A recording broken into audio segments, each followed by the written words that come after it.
as today is episode number 1224. Topic title for today, burning desire to win. I want you to write that topic down, a burning desire to win, okay? Now, if you have a burning desire to achieve, I want you to write in the comments, burn, okay? Write burn, a burning desire to achieve. So there's some things I want to share with you guys over the last number of years, especially I'd say probably the last 5 years. I have really valued more and more that, a lot of guys talk about Think and Grow Rich by Napoleon. One of the things that he said, I want to share with you guys, is he said that the starting point of all achievement is desire. He said you have to constantly have in your mind this desire. It's his burn within me, because what he said is that weak desires bring weak results, just as a small amount of fire brings a small amount of heat. And so you guys, your first step to achieving your goals, achieving your dreams, is you've got to really, really want to achieve that dream. Okay. And I mean, it's got to be an absolute passion within you. It must be a burning desire that is instilled within you. It must be what gets you out of bed early in the morning. Sometimes people tell me that they just have a really hard time getting out of bed. And I agree that probably physically for some people, maybe they have some type of medical issue or something like that. But I'd say for most people, their problem is desire. It's a desire problem. They're not excited about what they do each and every day. I don't need an alarm clock. My passion wakes me up every day. I'm excited about what it is that I do. And so that burning desire instilled within you and what it is that you do every day, that's what has to get you out of bed. Otherwise, you're not going to be motivated or inspired to get out of bed. If you're not motivated to get up in the morning, then your goals, your dreams, and your standards are not big enough, no matter what your situation might be, especially with the situation that a lot of us are in right now. You still have to be motivated to get up anyway, right? Meaning acting in spite of your mood, those habits, routines, and rituals. You got to visualize yourself as already achieving your goals, that those goals are already done, that you are already a chairman, that you are already a 6- and 7-figure income earner. You got to, there's this guy I got a chance to meet at a seminar. It was a long time ago. And he said that the greatest discovery of my generation is that human beings can alter their lives by altering their attitudes of mind. So you got to ask yourself, what will my achievement feel like when I see that chairman flyer with my name on it? What's that going to feel like? Right? It's how is your life going to unfold differently as a result of you actually hitting the rank? How is your life going to be different if your trading account is over 100,000 US dollars, right? If your goal is to acquire something that maybe is tangible, whether, it's a nicer house, nicer clothes, a paid off car, whatever it is that you desire to have, okay, something tangible. Some people recommend, including myself, is that you keep a picture of that thing that you desire right in front of you, where you spend a lot of your time right on your phone, putting it on your wallpaper so that you can actually see it on a consistent, constant basis. This way that you're reminded of it throughout the day. You're seeing it all the time. Because if you can't picture yourself achieving the goal, chances are you won't. And I want to say that again. If you can't picture yourself seeing and achieving the goal, chances are you probably can't. When I go to the gym, which of course we can't do right now, but in my home gym that I've set up, the past couple of years, when I go there and I attempt to lift that weight, maybe it's pretty heavy. What I do is I visualize first thing. I visualize in my mind, closing my eyes, lifting the weight as if it's already been completed. What this does is it actually helps me in the process of completing the rep because I've completed it already in my mind. So visualization is the master key to not only being able to see the future that you want, but also to keep you motivated. As you pursue this bumpy road to achievement, guess what? It's going to be bumpy. There's the good, there's the bad, there's the ugly. That's the reality. But if you visually go in your mind, all right, you visualize that if you go into the mind, you're going to go there in the body. That's what I tell people with exercise. If you go there in the mind, you'll go there in the body. So you've got to picture yourself and create it, put it right in front of you. See it as done already. We talk about that all the time on calls that we have, that you got to see it done as already in your mind. In fact, you can even feel it. It's something that you actually feel within you. So visualization is the great key to success. I've said for years that one of my heroes, a lot of you guys have known, Zig Ziglar, I got pretty much all of his stories memorized. He said that visualization and desire is the ingredient that will change the hot water of mediocrity to the steam of outstanding success. What he said is that the extra is desire, right? It makes such a tremendous difference in our lives. Sometimes it's the little differences which make the big differences in our life.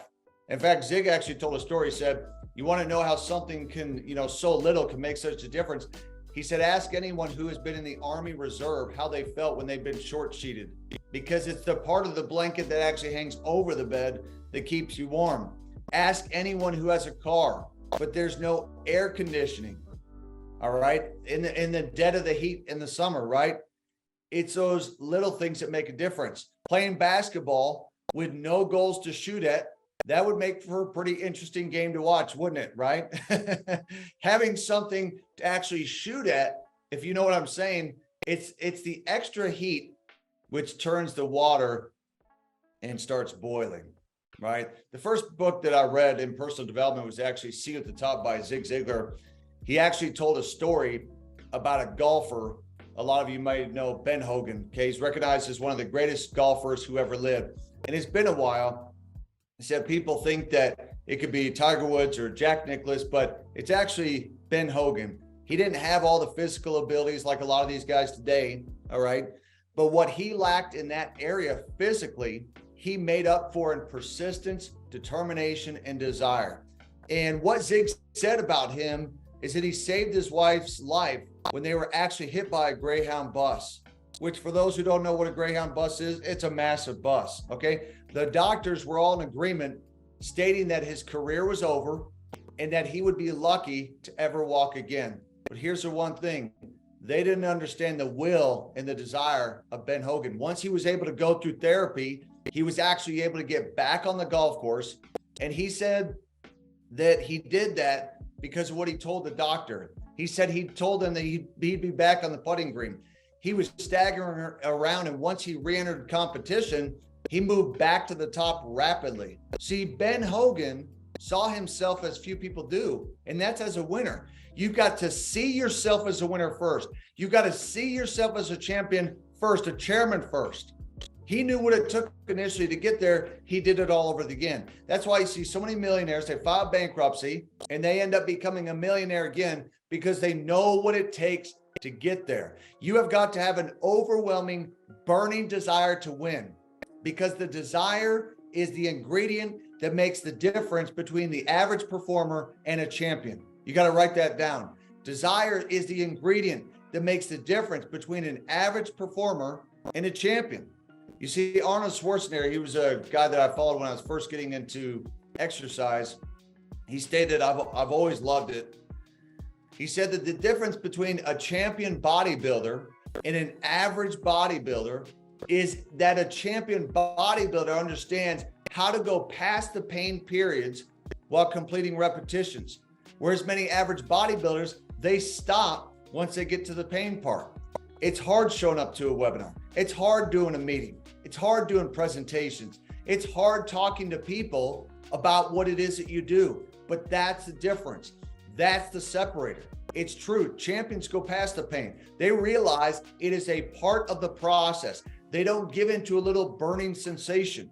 Okay. The last thing I want to share with you guys, when I first got into sales, and this was years ago, it's been almost 20 years already, pretty crazy. The manager of this place, which was called Invest Tools, which today is called TD Ameritrade. By the way, if you guys are liking this so far, put an amen inside the chat box. I want to see on social media or Zoom if you guys are liking this so far. Now, a pretty big company, TD Ameritrade, the manager said his main concern was that I had no sales experience. So he wondered why I was even interviewing for the job. And I told him he was right. I said, according to paper, I have no sales experience, but I told him just about everything that we do in life is selling. I told him I had to sell my wife on why she should marry me. I told him about religion for 2 years. There was in Atlanta, it was foreign to me.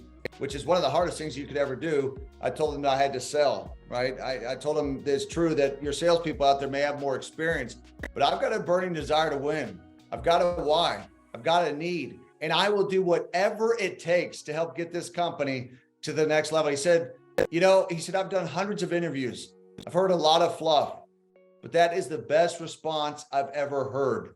That's what I want to hear. And we want to bring you on board with this company immediately. I was actually hired 24 hours later, 3 weeks into my marriage. I had 13 cents to my name. I don't know if any of you started your marriage or your relationship with whatever you have, whatever you have in your life with 13 cents to your name. So I had no choice but to make it work, because if I didn't, we were not going to have much to eat. And I like to eat, okay? If our car were to break down, I wouldn't have even been able to fix it unless I asked my parents for money. So I started my marriage on full commission sales. I had no choice but to have faith, to be persistent, and to make it happen. I had an incredible first year with that company. I actually set some records at the time that really, by today's standards, were actually pretty phenomenal. Even with all these auto dialers that they have now, I was willing to do whatever it took. I'd show up 2 hours early. If work started at 9:30, I was there at 7. I called the East Coast because I wanted to get a hold of them before they actually went to work. And so what I learned, guys, in this process, what I learned is that steady devotion is better than periodic exhaustion. Write that one down, share it on social media. Steady devotion is better than periodic exhaustion. If we will steadily make and keep commitments, we're going to be much happier in life. We're going to receive the best that life has to offer, the best that life has to offer to us, because it's more realistic for a person to take things step by step. Look, if you did a 30-day diet, all you're going to lose is a month. As the therapist once said, it's a movie, What About Bob? A lot of you guys may have watched that movie back in the day if you're as old as I am. You must take baby steps one at a time. It's one step at a time. No matter what is going on in your life right now, no matter what is going on around us, you're going to have a burning desire to achieve. Great things are coming to you. Greatness is in your future. It's right here in your present. You got to pull that into you. You are already a chairman. You are already a 6- and 7-figure earner. It worked for me, and it can work for you. Guys, if you like the message, I want you to go ahead and put an amen inside that chat box. Let's make it a great day. Let's make it a great week. And we will see you guys on the next episode. Have a great day, everyone. We'll talk to you soon.